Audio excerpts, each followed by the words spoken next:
kilatan yang harus kita sering gesek, kita gosok batu sampai panas nggak sadar, jebol tuh lepis, segitu tebal, ya kan, segitu tebelnya. Nah, mungkin kita menggosok supaya kita nyala dengan sholat.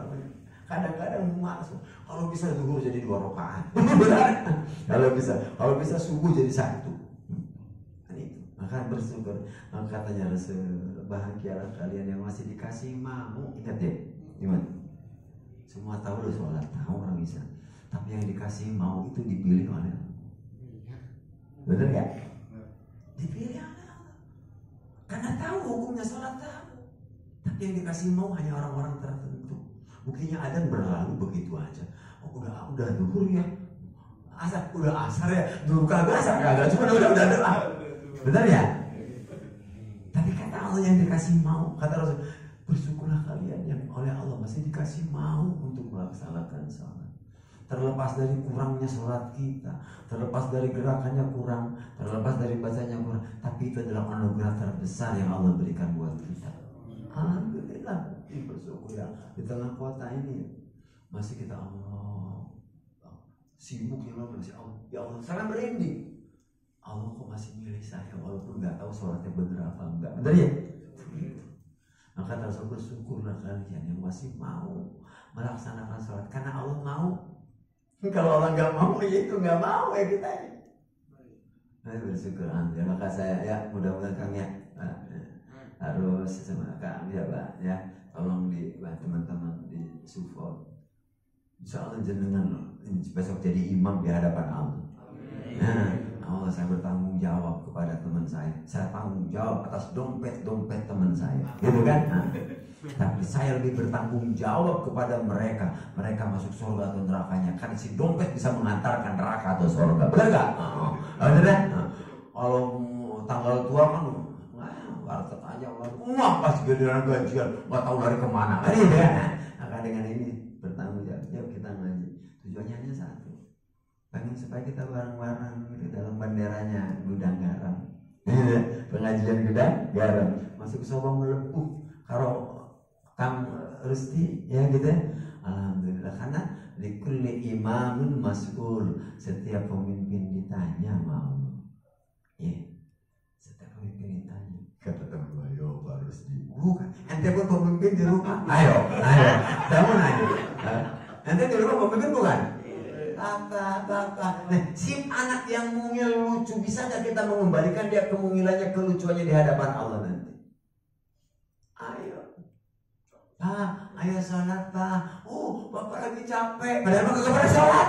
Ayo tanggung jawab bro. Minta anak soleh, minta apa kita yang nggak mau sholat. Pak, ajarin baca Quran. Bapak udah lupa hurufnya kayak apa Pak? Kebalik-balik lu nama Mbak. Iya.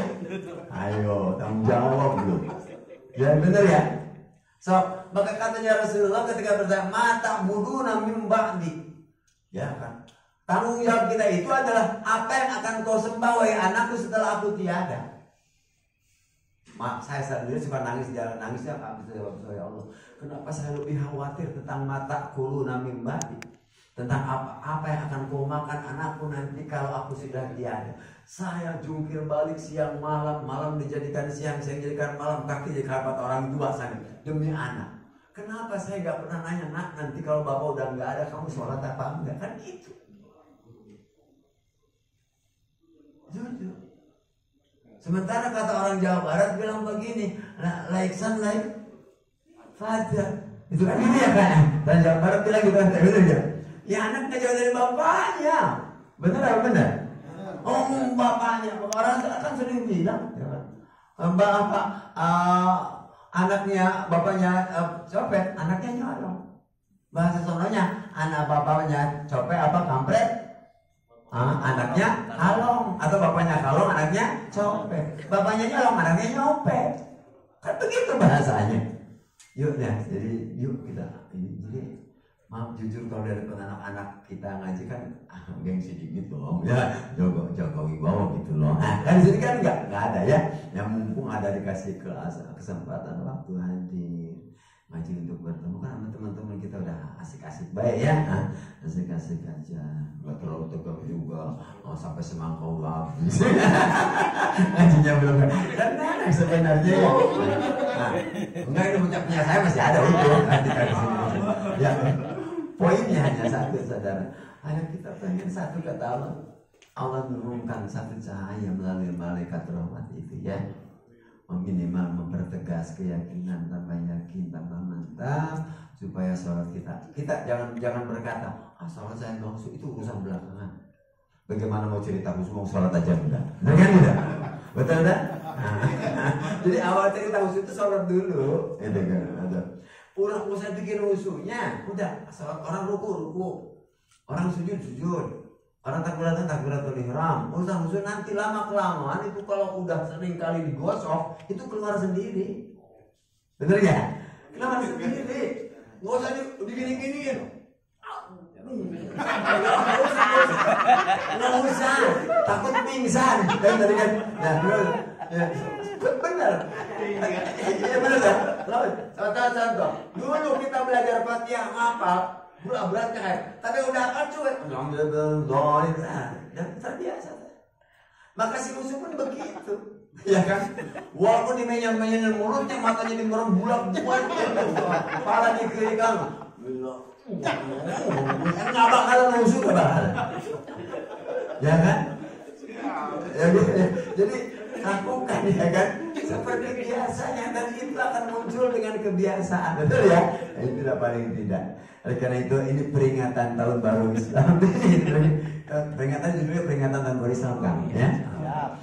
Jadi kalau sengaja mengadakan ini harganya miliaran, ya kan? Maka dengan inisiatif saya bilang ke ketua, udah kita ngadain acara ini. Hitung-hitung sambil menutup tahun lama dengan doa, ya menyambut tahun baru dengan doa. Maka ada doa akhir tahun, ada doa awal tahun. Jangan dibalik ya. Awal bukan awal tapi akhir dulu. Makanya kapan besok bapak-bapak, saudara-saudaraku panjang umur mudah-mudahan tanggal 1 itu adalah tahun baru Islam hari Ahad, maka di Sabtu sore ba'da asar. Ya. Sabtu sore ba'da asar doalah, minta pada Allah. Saya apa doanya? Pakai bahasa kita. Allah mengerti kok. Ya Allah, andaikan setahun yang lalu punya salah, kekeliruan dan kekurangan, maafkan. Salah kesalahan, tambahkan kekuranganku dengan kesempurnaan. Ya kan? Itu yang terakhir. Baru nanti masuk maghrib. Kan maghrib udah tanggal 1. Baru doa awal tahun. Jangan dibalik. Asal awal tahun, maghrib akhir tahun, salah. Akhir dulu abad dasar, baru maghribnya masuk awal tahun. Itu doa yang disunahkan oleh Rasul Sallallahu Alaihi Wasallam. Kalau memang kayaknya nggak mantap, ya buka tuh, ada di Google tuh. Ya, doa awal tahun, doa akhir tahun. Ya. Iya di Yasin, bukan di Yasin, di buku yang ada Yasinnya. Di buku yang ada Yasinnya ya, gitu. Bukan di Yasinnya, di surat Yasin doa akhir ya. Maksudnya begitu maksudnya. Nah Bapak Haji sekalian, saya udah tahu lelah ya, tapi saya ngelihat kelelahan saudara teman-teman saya penuh dengan bahagia karena tawa, itu bahagia luar biasa. Pertama kali ketemu kayak udah kecepuk gitu. Udah begini kan kelihatan bahagia. Alhamdulillah. Kita doa mudah-mudahan Allah kabulkan setiap apa yang kita pintakan. Mudah-mudahan di tahun yang sudah kita lewati, andaikan saja kita punya kekeliruan, kesalahan, semoga Allah Subhanahu wa Ta'ala maafkan. Allah Subhanahu wa Ta'ala tetapkan semua kebaikan kita menjadi kesalehan dan pahala. Allah Subhanahu wa Ta'ala berikan kepada kita kesempatan di tahun yang akan datang tetap taat kepada Allah Subhanahu wa Ta'ala. Allah berikan kelapangan dari berbagai macam usaha. Allah berikan kemudahan dari berbagai macam ujian dan kesulitan. Allah Subhanahu wa Ta'ala hantarkan kepada kita keberkahan di tengah rumah tangga kita, keberkahan di tengah anak-anak penerus kita, keberkahan di tengah tempat usaha kita, keberkahan hasil daripada usaha kita, sehingga pada akhirnya kita bisa membawa mereka, anak-anak kita, keluarga kita, teman kita menuju surganya Allah Subhanahu wa Ta'ala.